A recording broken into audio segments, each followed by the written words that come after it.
have good procedures, build a really great asset. Because if you do sell it, you've made it more valuable. And if you don't sell it, that's a better business to work in anyway. Welcome to AI for Architects, the podcast exploring how artificial intelligence is transforming the AEC industry and what it means for the future of your practice and our profession. I'm Shlachter, founder and CEO of MGS Global Group, a company dedicated to driving growth for architects. Each episode, we dive deep into AI's impact on architecture.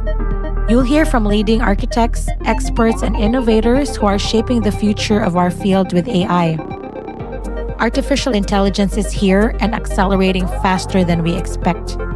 Together, we'll build AI literacy to help you thrive in this evolving landscape.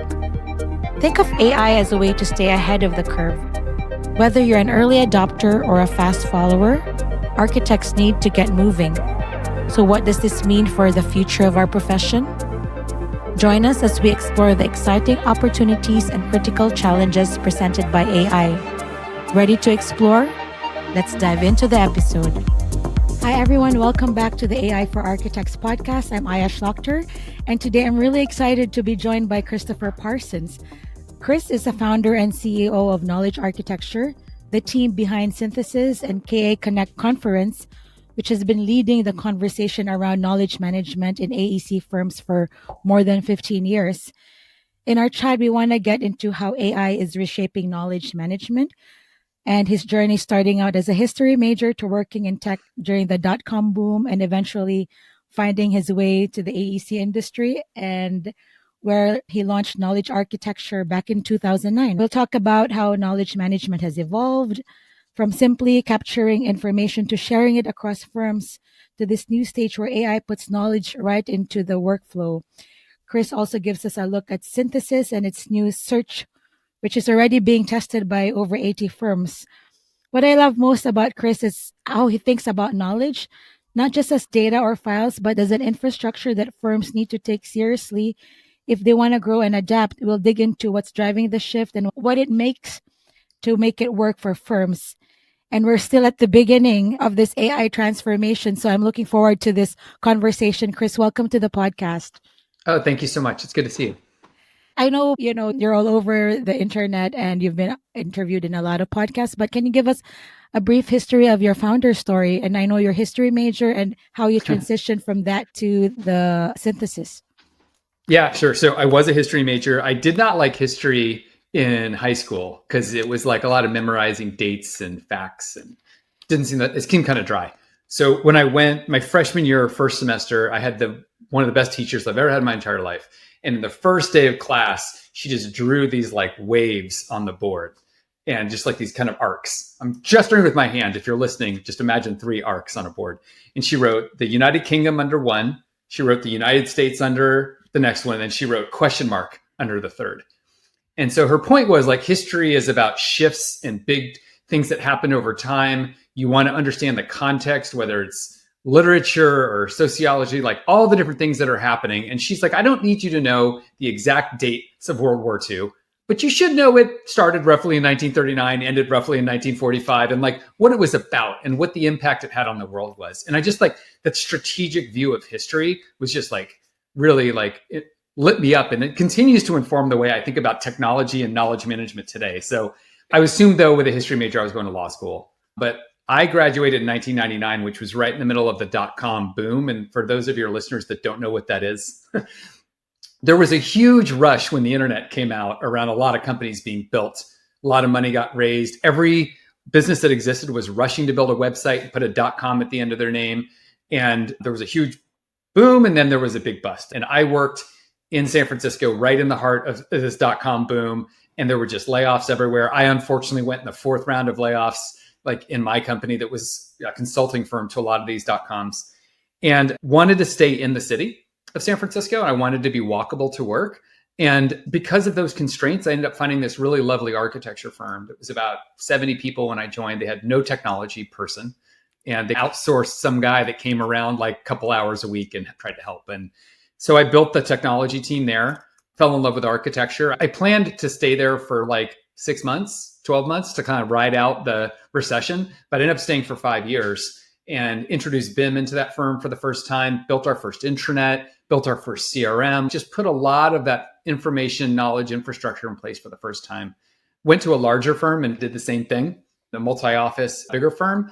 And then in 2009, I kind of hit this crossroads where what I had figured out in IT, I liked design technology. I liked doing servers and networks and that kind of stuff. But what I really loved was knowledge management, whether it was intranets or learning and development or information management, just like a really mentorship, like all the things around knowledge. That's what got me really excited. So I was either going to go to a really large firm and just be their head of knowledge management or start a business. And I decided to go the latter route, started Knowledge Architecture to just build a technology company, but more than that, a community and a firm that could offer best practices to AEC firms who wanted to get more intentional about managing and more strategic about managing their knowledge. So that's, in a nutshell, that's kind of history major to here.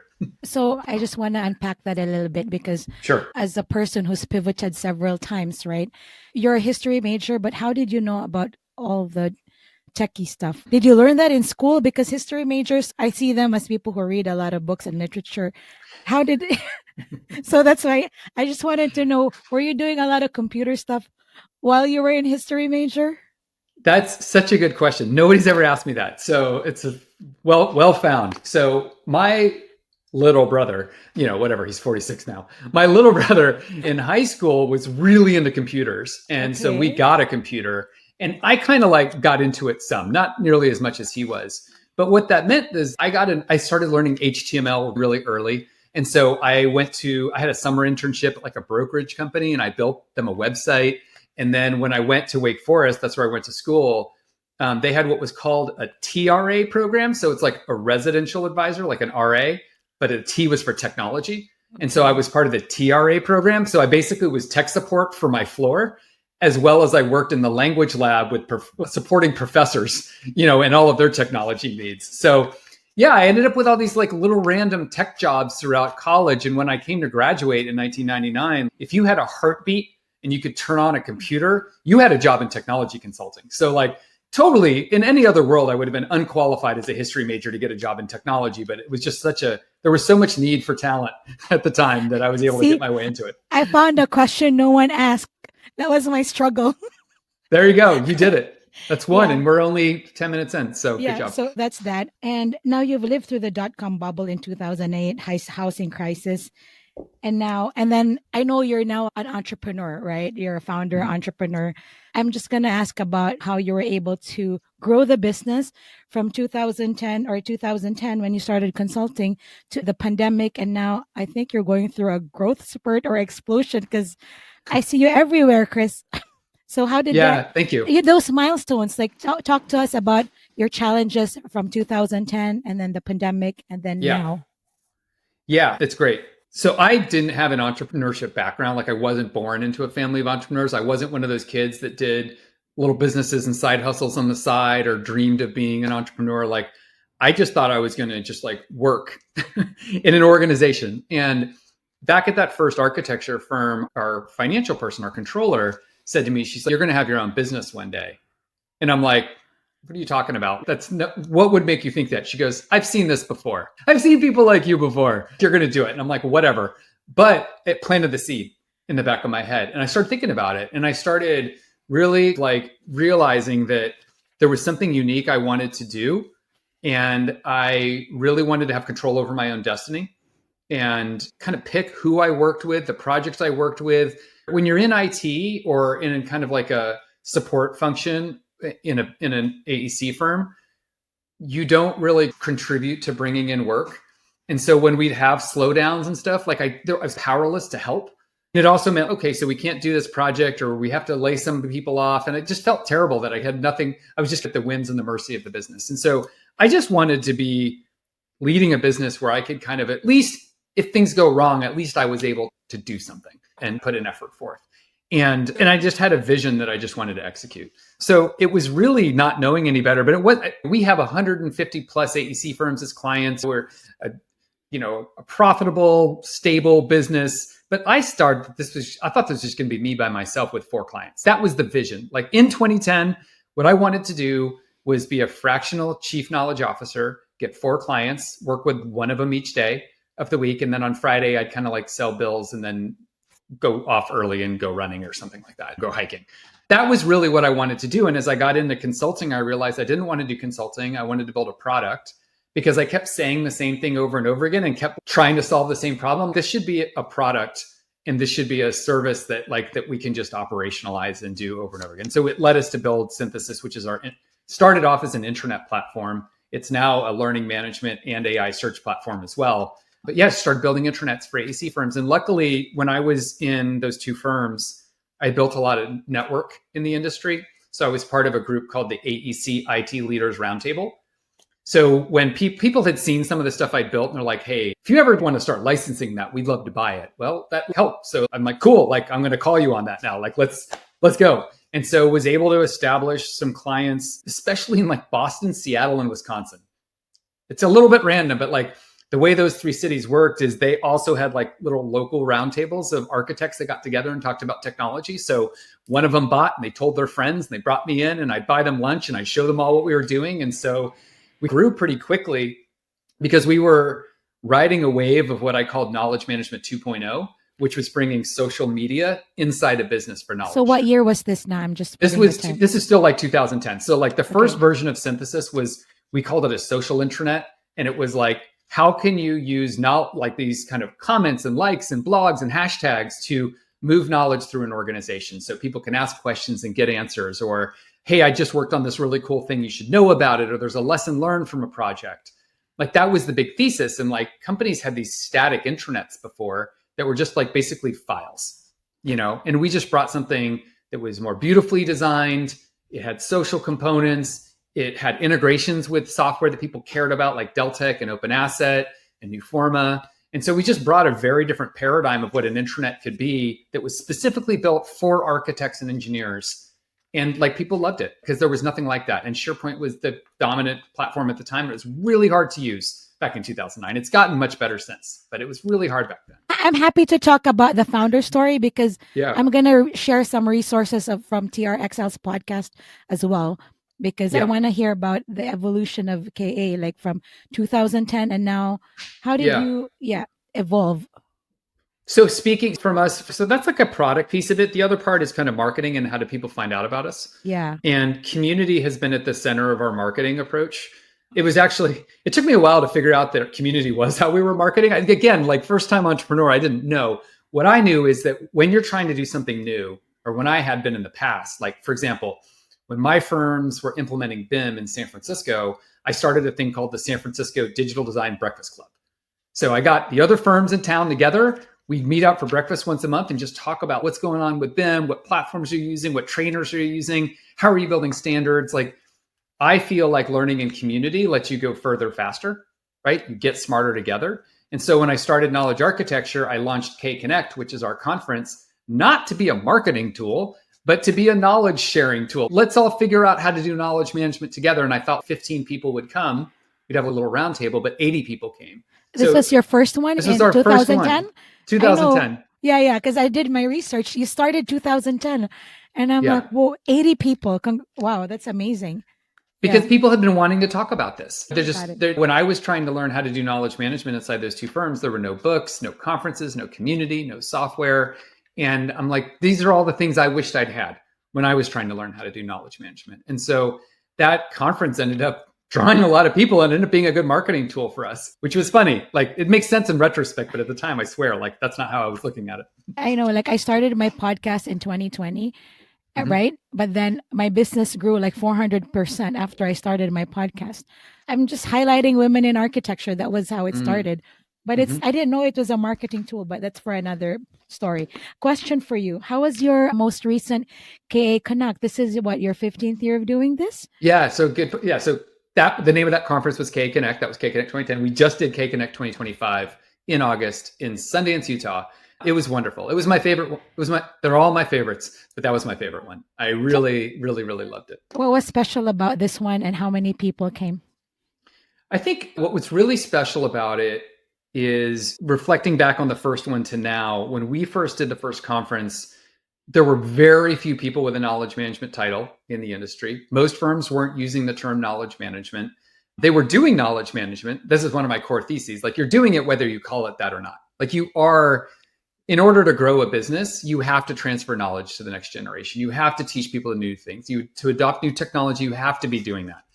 But some firms do it strategically and intentionally, and some are more reactive. And when you become aware that you can do it and become more proactive about it, you can get better at it, like any other skill. So in 2025, like, there are lots of firms that have knowledge management directors and teams and knowledge management leaders and L&D folks. So like, the maturity in our community around understanding what knowledge management is and practicing it, it's just astounding to see how much change has happened, and just how the level of sophistication of firms and how they're getting smarter. It's just like, sometimes I was sitting there watching some of these speakers that I've been working with, just being like, this is amazing. Look how far we've all come together as a community. So that's like one of my core So takeaways. is it same number of people? Is 250, or like, what's the cap that Yeah, you put so we got over 300 at K Connect 2019 before the pandemic, when it was hosted here in San Francisco at a bigger venue. And when we took a few years off during the pandemic for obvious reasons, we didn't bring it back until 2024, and we shrank it some intentionally. Like, one thing that we did is we required, you have to be an AEC firm member to come. And so in the past, we had like software companies would come, or consultants would come, or out of industry people even would come. And we really wanted to focus it in on, this is just for AEC professionals. Yeah, so it's great. It was like 135, 140, something along. So anyone can come as long as they're in the AEC industry. As long as they're an AEC firm. Yeah, okay. Exactly. And then that's great, because I was actually looking into your conference, but I was not in town. I was gone the whole summer, but congratulations on that conference. Thanks. You also have a newsletter called Smarter by Design. Can you talk about that and the content that you share in your newsletter? Is that only in LinkedIn, or can we subscribe to that? You can subscribe on LinkedIn. So in the subscribe feature, which I would, but it's also hosted on our website as well. And people can sign up for our email news, like our email chain on our website. Smarter by Design, the title comes from a talk that I gave in 2016 for my manifesto for knowledge management for the AEC industry. Yes, it's a manifesto. My kind of thesis is that firms, AEC firms, should design their business with the same level of intention and care that they design buildings and bridges. But I think business is a design problem. And I think that using knowledge and learning management as a core ingredient in that design can help your firm become smarter, more sustainable, better place to work, really help you do higher quality work, all the things, do better design. And so I think that the firms that I look at that are my biggest inspiration in the industry are just really smart companies. And they've been very intentional about designing the way that knowledge flows in the organization, the way that learning and development happens, the way they manage information. And so I started the newsletter to celebrate those firms and try and write case studies of the ones that inspire me the most, but also synthesize and share trends that I'm seeing across firms, because I spend a lot of time with AEC firms, and there's a lot of exciting stuff happening now with AI and the like. And so it's a great time to be writing about I actually read most of your content. I have one more question before we dive deep into the software. So in terms of industry right now, you're working with 150 AEC firms. You probably have a unique pulse on the industry and the economy. What do you think is going to happen that you're seeing right now in the Q4 entering 2026 in terms of the US economy? Are you only working in the US also, or most of your clients are in the US? So just as a general pulse for all the firm owners out there. Yeah, so we are mostly in the US, although we have clients in Australia, New Zealand, England, Canada, English-speaking countries. You know what that is. Yeah, but I'd say 85% US. I'm not an economist, so I don't want to make predictions on the economy. I think that people feel cautious right now. And it's not just about the economy. I think AI has people really, they whipsaw emotionally through very excited versus terrified versus frustrated versus cautiously optimistic. Like, I feel that there's this sense that there's a big change coming to the economy, to the industry. AI is going to be a big part of it, although demographic shifts is a big part of it too, and generations and baby boomers retiring, that's a big part of it. But it feels like we're about to go through a rapid pace of change, but it doesn't feel like it's quite taken off yet. Like, it's the plane's going down the runway, it's picking up some speed, but it hasn't quite lifted off. That's the vibe I'm perceiving. That's good. And I always want to ask people in a different industry because you're also Yeah. servicing AEC industry, but thanks for that. Now let's Sure. talk about the problem that knowledge architecture and synthesis is trying to solve, right? I actually, when I first saw you, I think it was on LinkedIn because I've also have that problem of knowledge management in my firm and how to really capture and share the knowledge. And then I saw you on LinkedIn, and then I saw one of the speakers in AEC Innovate shared up. I don't know if you know that, but they shared a case study on your company, Shepley Bullfinch. Jim Martin had the entire, maybe 60% of his slides were, about your company and what what you do. What he said about your company is like, you're an intranet that celebrates projects, connecting people, technical discussions, design and sustainability, best practices, and documentation. And they had 700 plus learning development videos, lectures, and town halls. And I love this, what he said. Storing data is not hoarding, it's knowledge. Databases are where knowledge goes to die. Search resurrects it. So this is what he was talking about.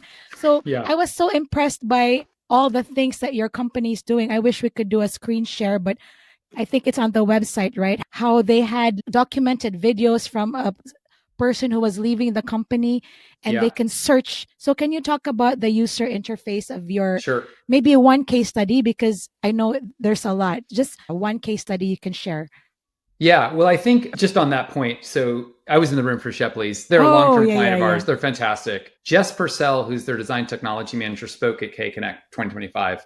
And those talks will be up in the next couple of weeks. And so she talked about video specifically to the point that you're getting at and how that has just changed. Her talk was called how video became our new superpower at Shepley Bullfinch. So it was a crowd favorite. So I encourage people to watch it. Oh my gosh, so what case study? I'm going to pick one case study as an example. There's a company called Bora Architecture and Interiors up in Portland. The director of sustainability, his name is Corey Squire. And Corey came to the firm. He was their sustainability consultant before and liked them so much and saw their vision for where they were going to go for sustainability. He came on as sustainability director. He wrote a book called People, Planet, Design. Do I have that right? Sorry, Corey, if I got that wrong. You'll find it. And he basically built their intranet out to be this incredible sustainability resource for the company. So starting with big picture, what does good look like in terms of what are our strategies and our goals for healthy buildings, but then breaking that into different design strategies, best practices down to what materials we source, why we do some materials, why we don't others, what our kind of rules of thumb are for design, like window wall ratios. It's an incredibly comprehensive resource. So that's built out using the intranet side. On the AI search piece, now all of that is searchable within the platform. So anybody can ask any questions about sustainability. It gives them instant results. He even uploaded his book to the intranet. So that's also searchable, within the platform. So we affectionately call that Robo Corey. We've built a digital twin for Corey on his platform that people can interact with. So if Corey's traveling, he's on a job site, he's on vacation, whatever it is, people can still get advice on sustainability. But it also means that Corey doesn't have to answer basic questions over and over and over again. He can allow the AI to do that, and he can take the more hard problems, right? He can actually help a team where it's, we followed the best practices, but there's this really unique condition on this project. Can you help us with this? And so it's just become a really empowering tool for both the users, but then also for the subject matter expert in this case. So Bora is a small firm, medium-sized firm? 70 people. So I would call that mid-size. Yeah. Because I saw most of the two other case studies from a TRXL podcast are firms from 250 and above. So in terms of adoption, is it based on firm size or how ready are the firms to onboard you as a service provider? What's the minimum requirement? Not all the firms can work with you. They need to have some kind of data sets, right? Or really organized information. If you're running a growing architecture firm, you're probably not short on projects, you're short on people. Talent shortage is real. Finding and retaining skilled professionals takes time. Meanwhile, deadlines keep getting closer. And when you're balancing growth with quality, it gets harder to maintain your project standards as the work piles up. We are here to bridge the gap. We provide qualified architecture staff on demand so you can scale your delivery without compromising quality. That's what MGS Global Group does. Whether you're overwhelmed with construction documentation, need BIM support, or your internal systems just aren't built for this level of growth, our team plugs in seamlessly. Think of us as an extension of your in-house team without the long hiring process. And because we work across time zones, your projects keep moving even after your office closes for the day. If your timelines are starting to feel stretched and your team's at capacity, visit mgsglobalgroup.com. We can get started in 24 hours. We're here to help you scale smarter and deliver faster with quality, consistency, and peace of mind. Yeah. So like the smallest firm we work with is around 25 people. Okay. And then we work with firms as big as 3,000. Okay. But like the majority of our firms are in that 50 to 500 person range. Yeah. And it's not the biggest challenge, like why somebody would work with synthesis isn't so much do they have a problem that we can help them solve? So if you're a 5-person firm or a 10-person firm, you just may not you don't onboard that many people per year. You don't necessarily need a project management manual because you've got a project manager and Denise just does what Denise does. Like she's the project manager. So it's like when you start hitting a scale where you need to take one person and now you need 5 people to be able to do it, or you're taking on multiple different building types, or you've got ownership transition, right? The people that built the business are now retiring. There are all these drivers of change that happen in companies, and they're usually connected to, there are these firm sizes where it becomes really hard to operate the way you used to when you hit that number. So like somewhere in 25 to 30, it becomes uncomfortable. Like you need some more support functions to take on the increased sophistication of the practice, but you can't hire overhead too quickly because then you become unprofitable. So there's this like dance you have to do around firm sizes. But if you move through those kind of inflection points, then if you're still managing knowledge the way you did when you were 10 people, but now you're 40, like it's really frustrating for employees because they can't find what they need. They don't know what our values are. They don't know what the standard is. And so you run into these growing pains, and that's usually when people call us. And that could happen when you get to be 40 people, when you get to be 80, when you get to be 200, you do a merger. There's all these different events that happen, but like you get the feeling that like we're not making the best use of our knowledge and people can't find what they need. They're not learning fast enough. That's a great time for someone to bring in knowledge architecture. So knowledge architecture is really an internal internet for firms as well as a search engine. That's the version 3.0, correct? Yeah, so you got 2 of them. And so we've also now added a learning management system or LMS into the platform. So yeah, can you describe all 3? Yeah, sure. So we talk about it as being an integrated knowledge and learning platform for AEC firms. And so that starts with capturing knowledge. So it could be a standard, it could be a policy, it could be a procedure. Then you share knowledge, right? So capture it could be a video, it could be just a page that you edit. So imagine like a Wikipedia, it could be a document you upload. Sharing knowledge, we have a social component to it, right? So you write posts, you get comments, you say, hey, we've got this new thing. I learned this thing on this project. Here's a lesson learned. Hey, has anybody ever done this thing with flashing on a project? So you ask a question, you get answers. So there's knowledge sharing. You get to knowledge transfer. So that's where the learning management comes in. It's okay. It could be something as simple as onboarding. So somebody new joins the firm. You need to understand all of our standards, but like also our culture. We also want you to learn the way that we do Revit here at our firm, all kinds of onboarding stuff. But then somebody becomes a project manager for the first time, or they work in CA, in construction administration for the first time, or they go do their first site visit, or they've been working on retail projects, but now they're going to work on a healthcare project. So there's all these moments that happen in an employee's life cycle with the firm where they need new knowledge, right? And so a lot of what we're doing is helping make sure that we get the right knowledge to the right person at the right time, whether that's through knowledge sharing, whether that's through learning and development and assigning courses, or whether that's through search, right? So they can discover what they need in order to solve their problem. So that's the kind of integrated approach that we're taking to it. That's great. I mean, I'm looking at your website. I see screenshots of the user interface. It looks pretty straightforward and quite easy to use and understand. In terms of collecting data, do you train the firms to do that, like the quality of data? Because I hear garbage in versus garbage out. So, sure. I mean, is that part of your services as well, like training and how to input data? Yeah, so I think we do that on a couple of different fronts. I'll go back to the community again. We learned most of what we know around good data management or knowledge management from our community.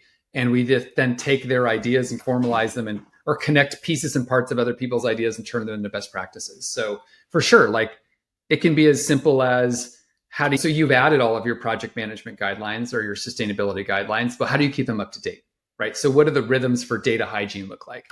Or it could be you want to get all of your project history into synthesis. So it's easy to find how many higher ed projects we did in California in the last 5 years, and what was the square footage, and what was the construction cost, and who was the project manager, like all that kind of stuff. So we help firms think about strategizing, like what projects matter, what data points matter, because like where firms oftentimes get stuck is they want to do everything all at once, right? And so much of knowledge management is about prioritization, because you can't manage all the knowledge in your organization. So you need to figure out what knowledge matters most and start there. And so some of it's training, but some of it's just philosophy, but then also having them see what other firms do through our community and getting inspired and realizing, okay, well, they did that. We can do it too.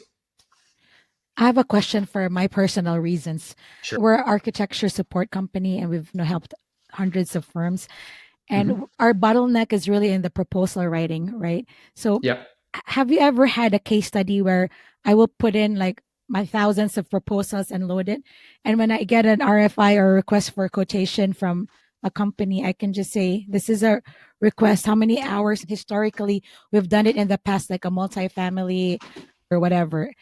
Can they help me generate a quotation based on historical data? Is your intranet that's smart that they can say in the past, MGS has done X amount, it took an average of this number of hours and square footage wise? Can you do that?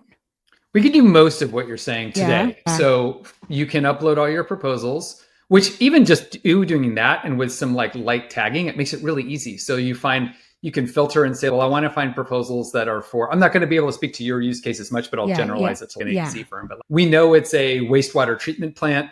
We know we want to find the last 5 proposals we did for something like this, right? So just findability of the previous proposals is step one. With our AI search now, you can basically just ask, it's like, draft me an approach to a wastewater treatment plant and how we'll manage risk or how we'll manage timeline. And it can then look across those proposals that match that criteria and then generate an AI summary and then link back to the proposals where it drew that information. So this we call it a marketing research assistant. Like it can really accelerate that proposal development process. Wow, that's so powerful, because the bottleneck is really in the proposal writing as well and quotations, right? In the writing, but like in many firms too, it's like their marketing coordinators, new ones come in, they don't know the history of the firm and all of the different work that they've done. And so by centralizing the knowledge and making it available to everybody and searchable, they can get up to speed much more quickly. They don't have to keep asking like, what projects have we done this for? Like, what were those wastewater treatment? And then go hunt through the network, trying to find old proposals. Like, just having this stuff organized in one place and searchable has really just changed that whole process. That's great. So let's talk about onboarding on your end. Let's say I want to start working with you. What do I do from now until, like, from our first discovery call until later on? And also let's talk about cost and pricing. Okay, good. I feel like I'm getting interviewed here. So yes. Which you are. That's why I ask. I'm like, because I never heard anything about cost in the other podcast. So I'm like, ask. Yeah, fair enough. So onboarding it ranges from 4 to 6 months for most firms. Got it. We have done this 200 times at this point. So like we've got a pretty straightforward process, but we customize it obviously to meet your goals. And usually the customization is around, on our website, we've got a thing called the intranet maturity model that I don't know if you want to put in show notes or something like that, but it basically helps us do discovery and understand what matters most to your company. Okay. So is it like the 3 broad buckets are, I have the information I need to do my job. So it's written from the point of view of an employee. I know what's happening at the firm and I'm part of a learning organization. So I'm getting learning opportunities. And so within those, we've got like sub points. So it could be that project data is really important, or it could be that standards and best practices are really important. Or it might be, it's more about internal communications and sharing what the vision and strategy are for the company, what people are working on. They just want to share design inspiration. So we use that tool to help talk through clients to understand what matters most in year one. Like, what is a business challenge that we can use our technology to help you move the needle on? And that really informs the way that we implement. And so firms can go faster. We've had firms go closer to 2 or 3 months, and we've had firms take a year. And it depends how ambitious their goals are. what kind of quality their existing content is already in. Do they have to rewrite a bunch of stuff or write a bunch of new stuff? Or do they basically have stuff in documents that they just need to transfer? And then what kind of resource bandwidth can they put towards it? So it's a little bit of an it depends answer, but on average, 4 to 6 months is what we say to get you live. But then we stay with you after you launch through our client success program. And we keep meeting with you to help refine, set your goals, measure. If new features come out, we teach you about them. If you've got new business challenges, you open a new office, you start a new service, you acquire a company, your company will evolve and grow. And like our team is there to help you evolve synthesis as your firm evolves and grows. So if I start with you, then maybe I have to bring in my marketing team lead, my HR, my office manager, the one who does all the things, because we all have different knowledge in our database, right? So that's part of the scope that you're going to do, depending on what we're looking for. That's why it takes 3 to 6 months. It does. Because what if, if we don't have, if we're all busy, obviously it will take longer, right? If I don't have time to take care of the things that we need. Okay, I got it. So in terms of cost, is it like depending on the size, the scale, the scope? What's the minimum like engagement? The minimum. We have a 1 to 49 band. And then we have a 50 to 99 band. Employees, you mean? Employee count. Sorry. Okay. Thank you. Yes. 1 to 49 employees, 50 to 99 employees. And after that, it's 100 to 199, 200 to 299, et cetera. So what is the cost for the first 3 tiers? The first 3 tiers. Let's see. It's $14,400 for the first tier. I'm not doing the sales anymore. No, per month? Is it per month? No, annually. Okay. Yeah, $14,400 per year for a firm under 50.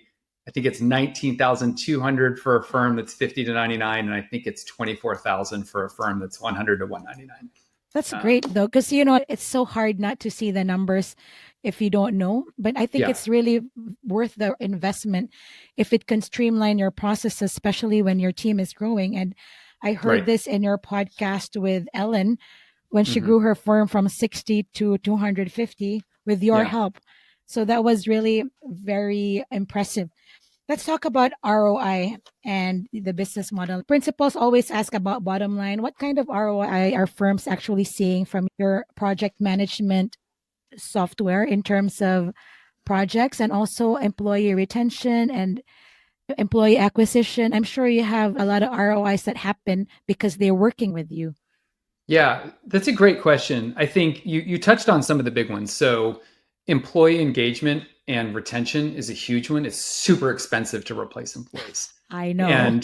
And one of the inspiring pieces of writing that we've used is there's the company Gallup that does all the surveys. They have an instrument called the Q12, which is an employee engagement survey. So it's called Q12 because there's 12 questions. It's super creative. And it asks things like, I have a manager who cares about me, or I have a friend at work. There's some things like that to predict engagement. But there's other ones like, you might remember I told you the internet maturity model. I have the information I need to do my job. That is taken straight out of the Gallup employee engagement survey. Because when people are going to work and they have to just make it up or go to the internet or not have the right tools or not understand what's going on in the company, which is also part of the employee engagement piece, is like people feel like they know what the firm's prioritizing and what matters and that they're contributing. People can really there's retention in terms of them leaving, but there's also people being there but checked out, and disengaged. And all of that shows up in billability and utilization about the quality of the work. And so there's a lot of stuff around engagement. Obviously, there's efficiency stuff. It's like people are going off and reinventing standards when there already is one, or using another procedure, but we've already figured out how to streamline it. So there's all kinds of things you can do ROI efficiency wise. The hardest one to talk about, but a lot of our clients believe it, is just like innovation, that being able to move best practices between different offices or between different teams really quickly and just improving the quality of the work. I haven't seen anyone actually try and measure that in dollars like in our clients. Yeah. I've seen people try and measure the other ones, but not in dollars. But I think there's a sense to me that most of the firms that are really, really doing well with the product don't even try and measure this stuff. I think Jim from Shepley said in his presentation, are you trying to measure the ROI of email at this point? It's like, no, you just use it because you have to do it to be a real company. And I think people are looking at our technology and knowledge management and learning management in general as that is just how we need to work now. It's not an optional thing. That's great. Now I know we're close to time, but how are you managing scaling your company in terms of how big is your company now? Like you have 150 clients. Do they Yeah, all work with you? Do we get assigned if I sign in my own project, client relations manager? How does that sure. work? Yeah. Yeah, it's a good question. So a couple things. Like there's basically we're 12 to 14 people, depending on how you count it, with some people that are like with us, but not full time. We're divided basically in half. Half of it's like product and engineering, and the other half is client success. So we do all of our own development. We don't outsource that. And we do all of our own implementation and support as well. So you will work with a knowledge architecture team member. Every client gets a dedicated client success manager who supports you asynchronously. They meet with you, like whatever your kind of preferred. We have clients that prefer to go to all of our resources and try and be self-directed. And we have other ones that really want to lean on their client success team. So it's really up to you how much you use that client success resource. It's the same thing with the community. Like we have clients that are super and heavily engaged in the community and others that like, no, we can handle this ourselves. So it's there as a kind of a resource for you. For the first onboarding, though, will we get one every week to talk? Is it Oh, I once see. a week? Yeah. Yeah, calls, or how does that work? Typically, it's weekly. So we have both. We have an implementation kind of technical support lead and then the client success lead. So the client success person will stay with you even after you're launched. So there is like a bunch of effort to get live. And then once that happens, your client success manager stays with you and helps you set goals and keep making progress as you go forward. So for firms that are busy, do they have a dedicated non-billable employee who does this? Because people are busy with all the projects, right? So in your like now you have 150 clients. Do they have a dedicated person just for that? Or people just work ad hoc when they have time, they focus a few hours on knowledge architecture and uploading data? It's Who all are over the the most map. successful clients? Yeah, even if we thin slice most successful, I'd say like I can think of firms that do it like by committee. You have to have a named person that's the point of that, Exactly. right? Yeah. So whether that person's full time or not, that's not necessary. Like a lot of people are IT directors or marketing managers or HR managers or an operations person. Usually it's better when there's more than one champion. Yeah.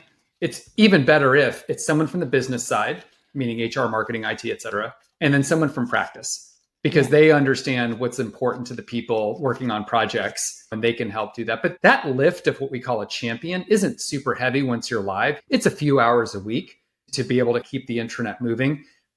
And then there's just like the next level down is what we call community managers, right? So that's who organizes the HR content, the marketing content. They're going to spend, again, a couple hours a week, maybe 8 hours a month, depending on how you do it.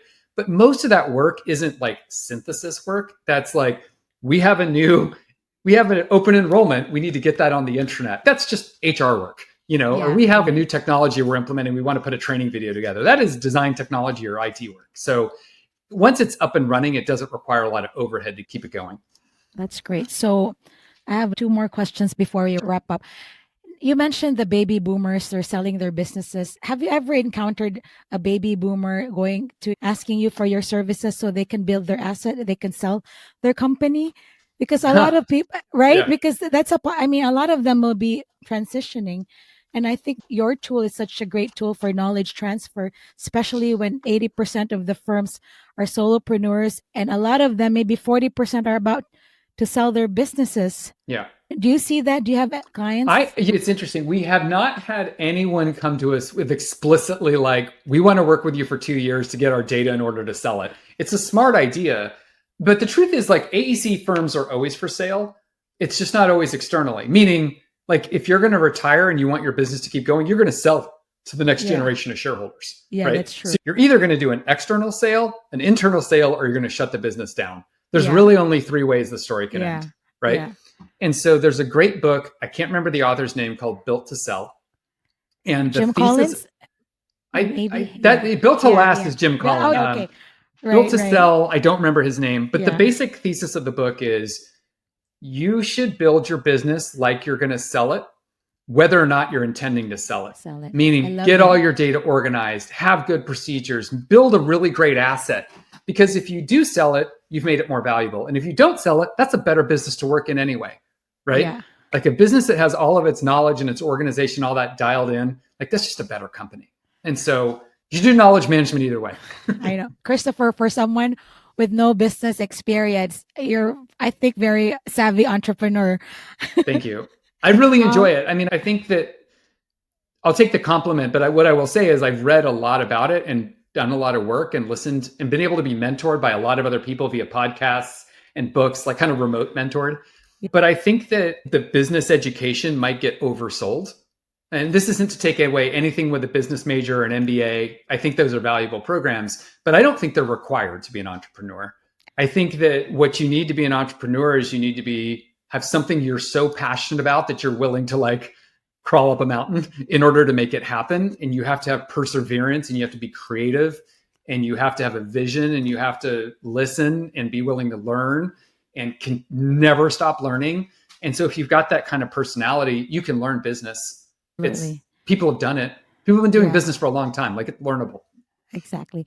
So as a founder, what's next? My last question. As a founder, what's next in the next a year? AI is moving so fast. And my last question is, how do you switch off your entrepreneur brain? And what do you do for fun? Sure. So what's next at a high level? I mean, we've talked about the learning management piece. That's in private beta now. That will go into public beta in Q4, and then it'll go out. That means that any of our clients can use it. So we're very excited to be doing learning management. It's something I've always wanted to do. It's something we've always done, and now we're actually putting a lot of resource towards it. On the AI side, the next big thing is knowledge agents in the platform. So that's going to allow you to create, imagine they're almost like the digital employees that have a very specific skill set. So that could be helping you write proposals. That could be helping you, if you're a technology person, draft support ticket responses based on your knowledge base for you. That could be if you're in HR, it could be answering open enrollment questions for you. So there's all these, man, if I could just get one more person on my team or half a person on my team, well, we think the workforce of the future is a mix of humans and agents. And we're very excited to be building that. So that's a 2026 thing, is the knowledge agent platform. The other question was, how do I shut it off? And what do you do for fun? Yeah, I mean, shutting it off, I don't know. I don't know that it never, that's the truth. It never fully shuts off. I'm actually a kind of a person, I used to try and be more like, I'm going to work really standard hours and take weekends off and turn off my phone and try and detach. And now what I do is I work every day, but I take big breaks every day too. Like, I'm a long distance runner, like a trail runner. Yeah. What I do for fun is long distance trail running. That may not sound like fun to everybody. I used to do it. I used to do triathlons. You used to do triathlons, right? So you may have heard the term type 2 fun, right? So this is type 2 fun. So you're trail riding for 40 miles, but thinking about KA, right? I am. It like eventually, like it will wind, like does stop. Like I do that too. I'm an entrepreneur. Yeah. I think about my business all the time. But you can think about it from a much pulled back perspective. Yeah, bird's eye perspective. I meditate in the morning. That helps. It's not so much shutting it off. It's like getting away from my desk and away from on my phone. I don't have email, Slack, or LinkedIn on my phone. Amazing. So it's just like text messaging and weather, essentially. So I can text with my wife and maps. So getting off of email, that lets me do that longer term thinking, the big picture stuff on a daily basis, just and going on walks and just getting in nature. I try and be outside doing stuff every single day. So I limit my desk time, I think is one of the things that makes me really happy, but it doesn't mean I'm not thinking about this. Same. That's why I can't shut down. But Chris, thank you so much for your time. I really enjoyed our conversation. I'll drop all the links of your website, LinkedIn on our show notes, but any parting words for emerging professionals who want to pursue architecture and any advice you can give in this AI world? I think like the advice, it's a little bit different than what you're asking. What I would say is our community is open to people who aren't clients. And we've had people in our community for 15 years who have never been clients, probably never will be clients, but they want to learn and share and contribute to how the industry's doing knowledge and learning management. And we welcome people to do that. So that's whether that's at our conference, whether that's subscribing to our newsletter, reach out and connect with me on LinkedIn. Like, we are a very open and transparent and sharing community. I think you've probably seen that over time. And we encourage people to take part of that, whether or not they're going to become a client of ours. That's totally, we love having an impact that goes just beyond that part of our business. So. Thanks so much, Chris. Thanks for everything that you do. Appreciate you. All right. Thank you so much. Thanks for joining us in another episode of AI for Architects, I hope today's episode sparked your curiosity about AI's impact and opportunities in architecture. Subscribe to our podcast so you don't miss our upcoming episodes, and sign up for our newsletter for exclusive content and AI tool reviews at aiforarchitects.ai/subscribe. This podcast is brought to you by MGS Global Group, driving growth for architects everywhere.